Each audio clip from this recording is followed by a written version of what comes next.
कभी सोचा है कि एक खिलौने के भी आंसू हो सकते हैं, बिल्कुल असली वाले। आज हम एक ऐसी ही कहानी में गोता लगाने वाले हैं जो है तो मिट्टी की, लेकिन ये दोस्ती और एक गहरे एहसास पर जाकर खत्म होती है। चलिए देखते हैं एक दोस्त को बनाने की ये प्यारी सी कहानी। और कहानी की शुरुआत होती है एक सीधे दिल को छू लेने वाले सवाल से।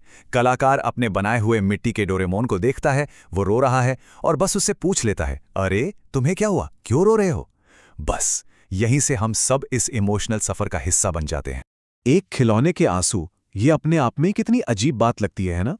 आखिर ऐसा क्या हो गया कि हमेशा सबकी मदद करने वाला डोरेमोन आज खुद इतना उदास है? चलिए मिलकर पता लगाते हैं उसकी इस उदासी का कारण। यही सवाल तो इस पूरी कहानी के दिल में है। डोरेमोन, जिसकी जेब में हर मुश्किल का हल होता है, आज खुद एक मुश्किल में फंसा है। पर उसकी परेशानी की वजह कोई गैजेट नहीं, बल्कि कुछ और ही है। और जवाब है अकेलापन। डोरेमोन के आंसू इसलिए बह रहे हैं क्योंकि उसका जिगरी दोस्त, उसका नोबिता, कहीं नहीं दिख रहा है। दोस्ती में दूरी से बड़ा दुख भला और क्या हो सकता है? और बस यहीं से हमारी कहानी का इमोशनल बेस तैयार हो जाता है। तो ठीक है, अब हमें प्रॉब्लम तो पता चल गई।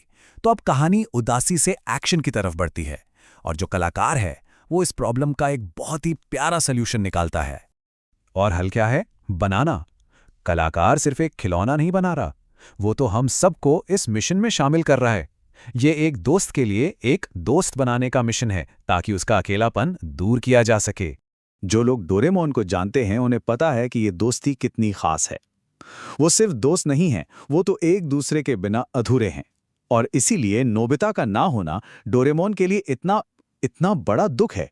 तो चलिए अब आते हैं कहानी के सबसे मजेदार हिस्से पर, नोबिता को बनाने का पूरा प्रोसेस, एक एक करके, स्टेप बाय स्टेप।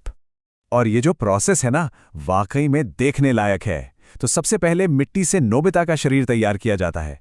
फिर उसके चेहरे को शेप देकर उस पर एक प्यारी सी मुस्कान बनाई जाती है। अब बारी आती है उसकी पहचान की, उसकी वो बड़ी बड़ी आंखें, बाल और हाँ, उसकी फेमस पीली शर्ट और नीले शॉर्ट्स।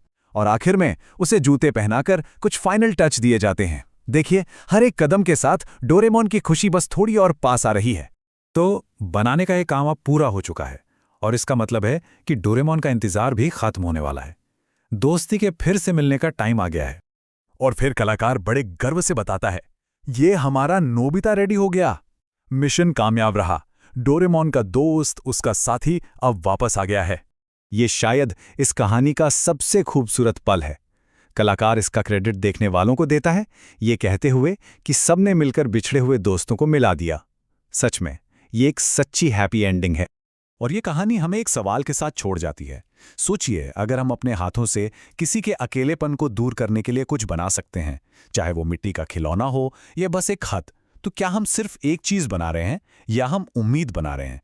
ये दिखाता है कि कभी-कभी सबसे बड़ी समस्याओं का हल हमारे ही हाथों की कला में छिपा होता है।